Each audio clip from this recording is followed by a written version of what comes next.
We might be in the middle of a diet and staring a donut straight in the face and trying to stay on plan seems just like the most impossible task in the world. We tend to try and find ways to justify our decisions to either indulge in what's right there or not indulge. Word choices that we make whenever we justify those decisions tell a lot about our headspace. The choices that you make are nothing more than your choices. They affect you. It's a lot easier to own our choices whenever we remember that whatever other people are thinking or asking us to do, at the end of the day, those things do not matter compared to if we are doing the things that we feel like we need to do.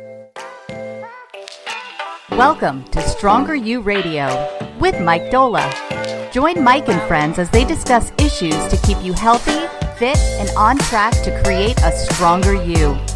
Let's listen in now. What's up, Stronger You fam? Welcome back to another edition of Stronger You Radio. I'm Tanner Bays, and today we're going to be talking about one of my favorite topics in the world, words. Okay, you were probably judging me very hard for feeling like words are one of my favorite things in the world, but they are. I think words hold immense power over our thoughts and our lives and the things that we do on a daily basis. That's what I want to talk about today. And I want to use a blog that Coach Tracy put together for us to kind of inform this whole discussion and kind of point as a guiding light for us and where we want to go and how we want to start thinking about our words. So each and every single one of us that is listening to this episode has probably at some point or another attempted a diet. And not only have you probably attempted a diet, if you've attempted it, you've probably run into like that pesky familiar feeling that comes along with dieting, namely people who show up and continually try to sabotage you, whether they know it or not. The example Tracy gives in her blog is the donut fairy at the office. You know, we all know that person who they're looking to do good and do nice things for us, and because of that, they show up with donuts. And unbeknownst to them, we might be in the middle of a diet and donuts might be a trigger food, and staring a donut straight in the face and trying to stay on plan seems just like the most impossible task in the world. In a lot of other ways, it might be showing up to a friend's or a family member's house, or it might be going over to your grandmother's and being influenced to clean your plate because that seems to be a very grandparent thing to do. And how we respond to those situations tells a lot about us and about where our mindset is in relation to our diet. And Tracy did a really, really great job in the blog of really talking about how someone might handle a situation like the donut fairy, or in any other example, like we said, a grandparent's house, a mom or dad's house, a friend's house, being out to dinner, whatever, right? But when we have those temptations staring us right in the face, whether we're aware of it or not, we tend to try and find ways to justify our decisions to either indulge in what's right there or not indulge. And whether we're conscious of it or not, some of the word choices that we make whenever we justify those decisions tell a lot about our headspace. And I want to point out two of the great words that Tracy brought up that I think tell so much about somebody whenever they are trying to fight off a temptation. And those words are the word just and the word only. And I love that Tracy points out just and only as verbal crutches for us, because whether we're conscious of it or not, those words can play a big role in putting us into a restrictive mindset. If we think about the verbal crutch that is just, we have to remember that just actually tends to kind of like soften the blow of whatever we're saying. It might sound almost apologetic or remorseful, or it might be tinged with regret. For example, I'll just have a salad. Or, it's just one bite. Or, I guess I can just go out and have a drink. That's not the worst thing in the world. And what we have to remember is that those words actually speak volumes about how we're viewing whatever it is that we're about to do. The word just often does imply that we're feeling some regret or some guilt or maybe even shame about whatever choice it is that we're about to make. We're feeling self-conscious about it. And the word only does the exact same thing, just in some different circumstances. How many have you stepped on the scale and looked at it and thought, I have been on point all week and I'm only a pound down? Or I can't even begin to tell you how many check-ins I've looked at where somebody might be in week 6, week 8, week 60, where they're looking back at their progress over the past couple of months and they say, but I'm only down a couple of inches in my waist. And that word only holds a lot of power there, because that word only, by its very presence, is diminishing the accomplishments that somebody has made. If we use 5 pounds as an example, where somebody only lost 5 pounds, what we have to remember is that only 5 pounds is roughly the equivalent of about 17,500 calories. Now that's saying, if we use the estimate of 3,500 calories represents a pound of body fat, and we all know that losing body fat is nowhere near as simple as just eliminating 3,500 calories, but for this example's sake, losing 5 pounds is still a very major win. And that is not one that we want to diminish at all. In fact, those are efforts that we want to celebrate and be proud of. Now, what we have to recognize about some of those word choices that we make, specifically just and only, is oftentimes we're not even aware of the fact that they are like a verbal filler for us.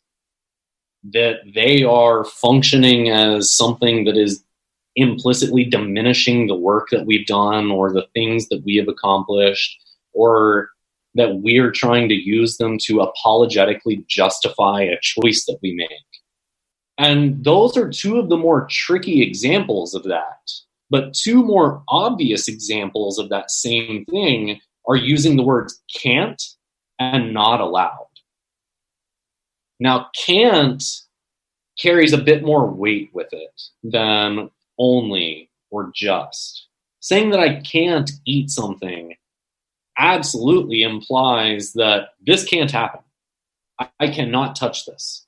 For some reason or another, I cannot eat this thing, either because I can't control myself around it, it's not allowed on my food plan, or some other reason. The same thing goes with not allowed. Oh, no, I'm not allowed to eat that. How many of us have gone to a dinner with somebody who is celiac and eats gluten-free, and we've heard them have to tell a waiter or somebody, I'm not allowed to eat that?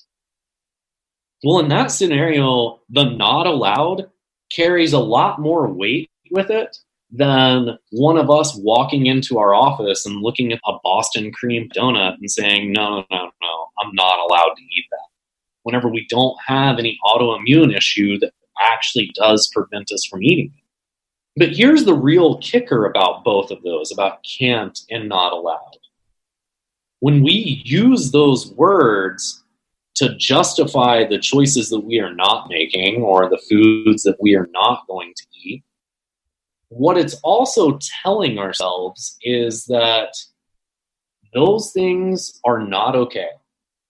Those things are not in play. We can't think about them.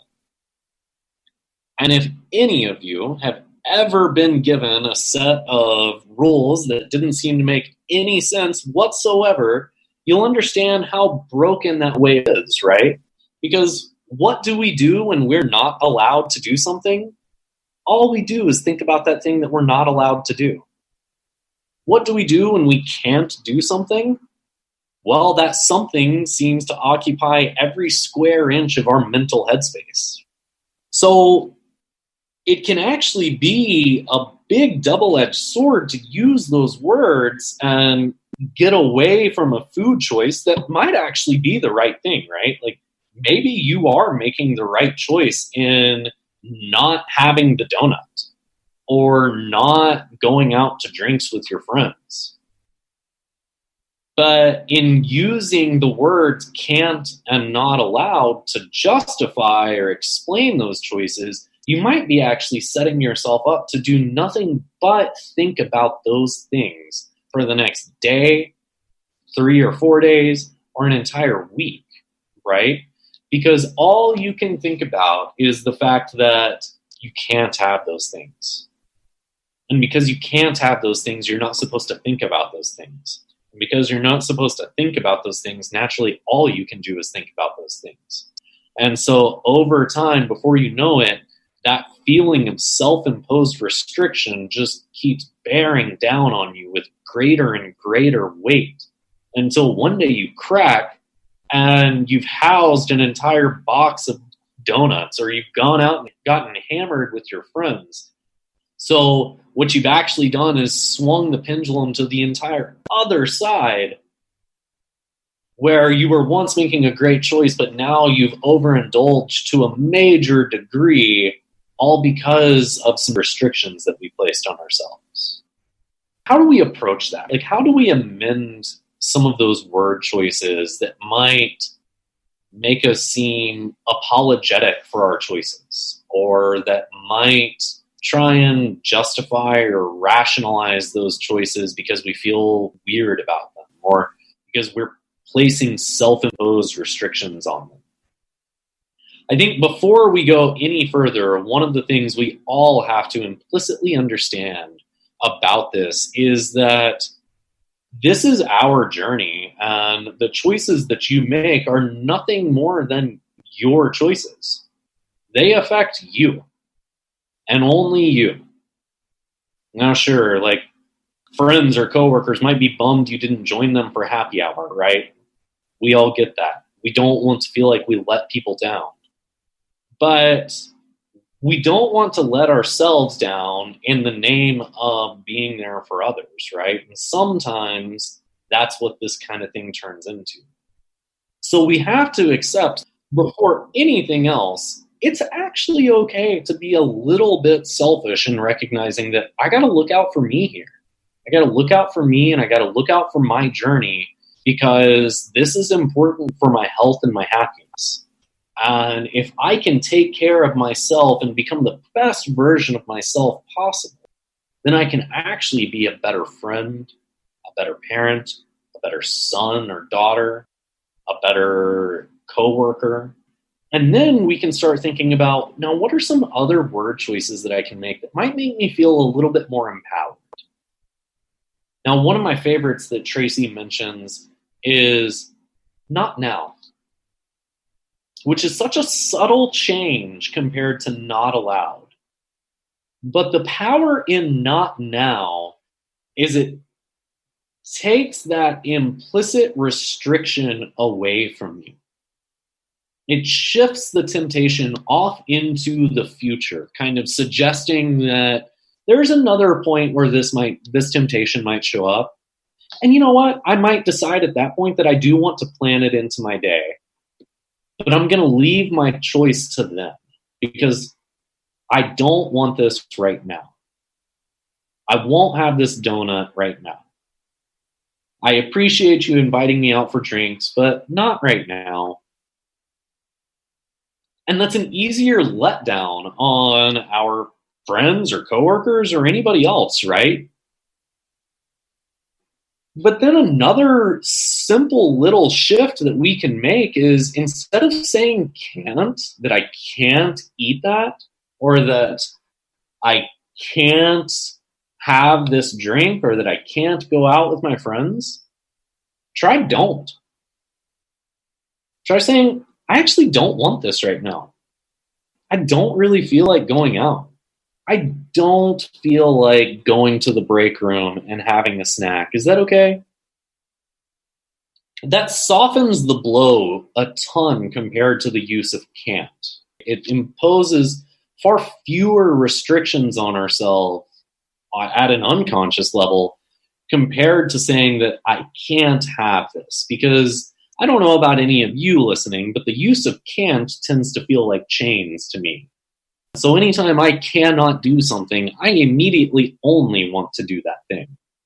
But if I choose to say that I don't want that right now, I feel much more in line with the fact that I am actually making this conscious choice because I don't want that. It is not the thing that I desire right now. I think something else that we all have to come to recognize, and again, much easier said than done on this, we don't owe it to anybody to justify our decisions. The foods that we decide to eat or the things that we decide to do are just that. They are the things that we decide to do. And if we have justified those behaviors or those actions to ourselves and decided that this is in line with who we want to be, that is the only justification that needs to happen. It is not on us to explain our reasoning behind every action or accepting of an invite or turning down of an invite to anyone else out there. Walking into any discussion like that with the confidence of knowing that I just need to take care of me here and I need to provide an honest but firm answer goes a long ways. It'll go a long way in helping not only our relationships with others, but our relationship with ourselves. Because it's a lot easier to own our choices whenever we remember that whatever other people are thinking or are asking us to do, at the end of the day, those things do not matter compared to if we are doing the things that we feel like we need to do. Now, words are powerful and words have a ton of impact in where our headspace might be on any given day or any given situation, right? But even sometimes changing the words that we use might not be enough to handle an intense craving. Maybe we've got a craving for cheese sticks and they don't fit into our numbers, and we've tried the whole switch from I can't have cheese sticks to I don't want cheese sticks, and it's not making the craving or the temptation go away. I think this is where we actually have to come back to some of the basics that exist within this program. I think if we are having a really intense craving, it doesn't hurt anyone to open up MyFitnessPal or whatever tracking app that you're using and taking a look at your day and seeing, can I actually fit this thing in? Or if we can't fit that thing in, maybe sometimes sticking to this program does involve making the hard choice in the moment. And that's okay because it is only a hard choice in that moment.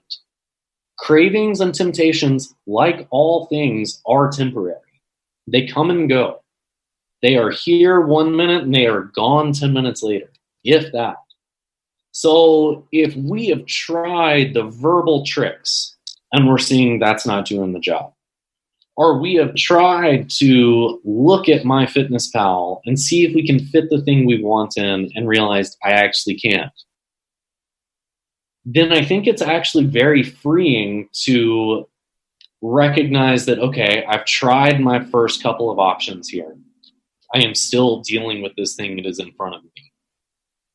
But then I can remember that this feeling that is in front of me and that I'm coping with right now is actually just that. It's a feeling. And because it's a feeling, it has been here before and it will leave and it will come back one day. But that doesn't mean that I have to listen to and act on it right at this moment. And then we can remember that the next time that those things show up, and we can continue practicing the implementation of verbal swaps along the way. And the next time it shows up, it might get a little bit easier to handle. Maybe the can't, don't switch actually works this time. Or maybe not now actually does the job, and it helps you kind of shed those shackles of feeling so restricted. Because at the end of the day, all we're trying to do is get a little bit better at this, right? And getting a little bit better at this requires a whole big helping of patience. And then a whole big helping of understanding that we're not supposed to be perfect at this thing right away. In fact, we're never supposed to be perfect at this thing. That's okay. We're actually just supposed to go through our day, do the very best that we can, and then have the awareness to look back at the things we did and see if we can't identify one or two key areas where we might be able to improve our approach. And if we can get in the habit of doing that regularly and continually, then progress will be ours. That's it for this week, fam. Keep an eye out for the next episode, and we'll be talking to you soon. Bye. Stronger You Radio is a broadcast wellness production powered by StrongerUFit.com. Content copyright Stronger You. Executive producer Frank Sardella. Thanks for listening to Stronger You Radio. For more information on the podcast, visit StrongerUPodcast.com.